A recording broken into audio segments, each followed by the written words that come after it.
Monsieur Saval, qu'on appelle dans Mantes le père Saval, vient de se lever. Il pleut, c'est un triste jour d'automne, les feuilles tombent. Elles tombent lentement dans la pluie, comme une autre pluie plus épaisse et plus lente. Monsieur Saval n'est pas gai. Il va de sa cheminée à sa fenêtre et de sa fenêtre à sa cheminée. La vie a des jours sombres. Elle n'aura plus que des jours sombres pour lui maintenant, car il a 62 ans. Il est seul, vieux garçon, sans personne autour de lui. Comme c'est triste de mourir ainsi, tout seul, sans une affection dévouée.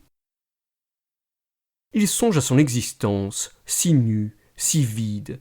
Il se rappelle, dans l'ancien passé, dans le passé de son enfance, la maison avec les parents, puis le collège, les sorties, le temps de son droit à Paris, puis la maladie du père, sa mort. Il est revenu habiter avec sa mère. Ils ont vécu tous les deux, le jeune homme et la vieille femme, paisiblement, sans rien désirer de plus. Elle est morte aussi. Que c'est triste, la vie. Il est resté seul, et maintenant il mourra bientôt à son tour. Il disparaîtra, lui, et ce sera fini. Il n'y aura plus de monsieur Paul Saval sur la terre. Quelle affreuse chose! D'autres gens vivront, s'aimeront, riront. Oui, on s'amusera, et il n'existera plus, lui. Est-ce étrange qu'on puisse rire, s'amuser, être joyeux sous cette éternelle certitude de la mort? Si elle était seulement probable, cette mort, on pourrait encore espérer. Mais non, elle est inévitable, aussi inévitable que la nuit après le jour. Si encore sa vie avait été remplie, s'il avait fait quelque chose, s'il avait eu des aventures, de grands plaisirs, des succès, des satisfactions de toutes sortes. Mais non, rien. Il n'avait rien fait, jamais rien que se lever, manger aux mêmes heures et se coucher. Et il était arrivé comme cela à l'âge de 62 ans. Il ne s'était même pas marié comme les autres hommes. Pourquoi? Oui, pourquoi ne s'était-il pas marié? Il l'aurait pu, car il possédait quelque fortune. Est-ce l'occasion qui lui avait manqué? Peut-être, mais on les fait naître, ces occasions. Il était nonchalant, voilà. La nonchalance avait été son grand mal, son défaut, son vice. Combien de gens ratent leur vie par nonchalance? Il est si difficile à certaines natures de se lever, de remuer, de faire des démarches, de parler, d'étudier des questions. Il n'avait même pas été aimé. Aucune femme n'avait dormi sur sa poitrine dans un complet abandon d'amour. Il ne connaissait pas les angoisses délicieuses de l'attente, le divin frisson de la main pressée, l'extase de la passion triomphante. Quel bonheur surhumain devait vous inonder le cœur quand les lèvres se rencontrent pour la première fois, quand l'étreinte de 4 bras fait un seul être, un être souverainement heureux, de 2 êtres affolés l'un par l'autre.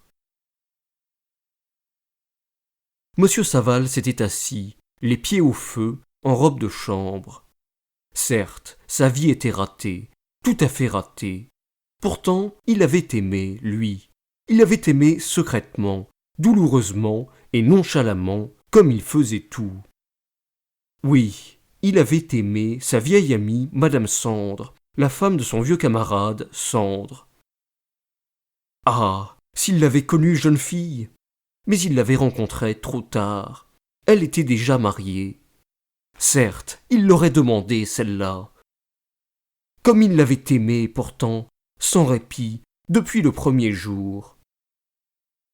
Il se rappelait son émotion toutes les fois qu'il la revoyait, ses tristesses en la quittant, les nuits où il ne pouvait pas s'endormir parce qu'il pensait à elle.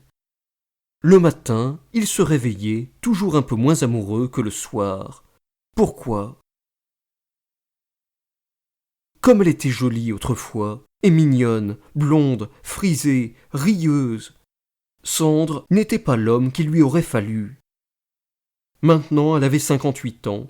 Elle semblait heureuse.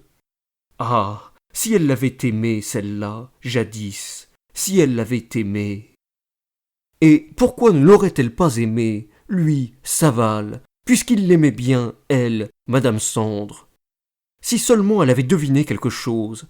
N'avait-elle rien deviné? N'avait-elle rien vu? Rien compris? Jamais? Alors, qu'aurait-elle pensé? S'il avait parlé, qu'aurait-elle répondu? Et Saval se demandait mille autres choses. Il revivait sa vie, cherchait à ressaisir une foule de détails. Il se rappelait toutes les longues soirées d'écarté, chez Sandre, quand sa femme était jeune et si charmante. Il se rappelait des choses qu'elle lui avait dites, des intonations qu'elle avait autrefois, des petits sourires muets qui signifiaient tant de pensées. Il se rappelait leurs promenades à trois le long de la Seine, leur déjeuner sur l'herbe le dimanche, car Sandre était employée à la sous-préfecture. Et soudain, le souvenir net lui revint d'un après-midi passé avec elle dans un petit bois le long de la rivière. Ils étaient partis le matin, emportant leurs provisions dans des paquets. C'était par une vive journée de printemps, une de ces journées qui grisent. Tout sent bon, tout semble heureux. Les oiseaux ont les cris plus gais et des coups d'ailes plus rapides. On avait mangé sur l'herbe, sous des saules, tout près de l'eau, engourdi par le soleil.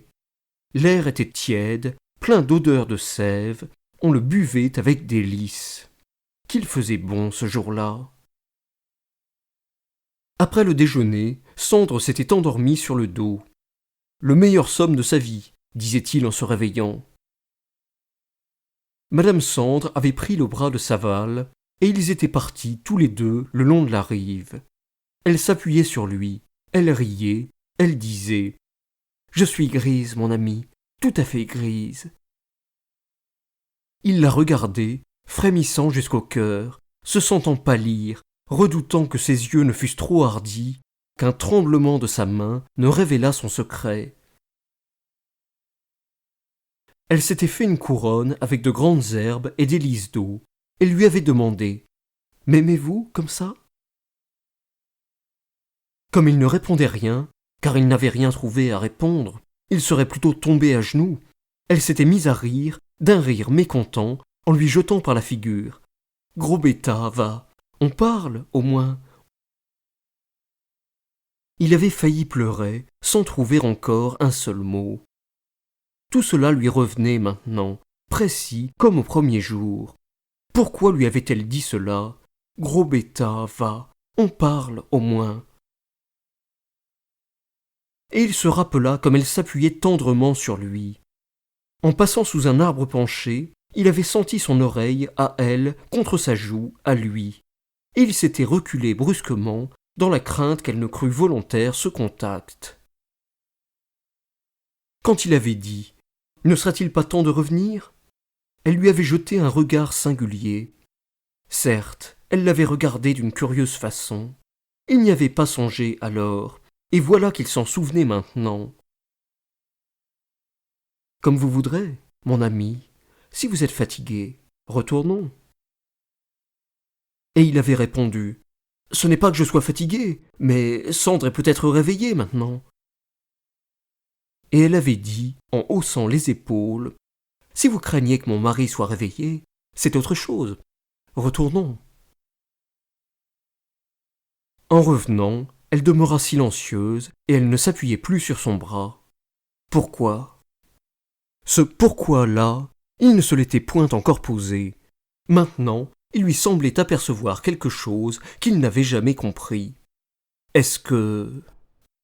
Monsieur Saval se sentit rougir, et il se leva, bouleversé, comme si, de 30 ans plus jeune, il avait entendu Madame Sandre lui dire « Je vous aime ».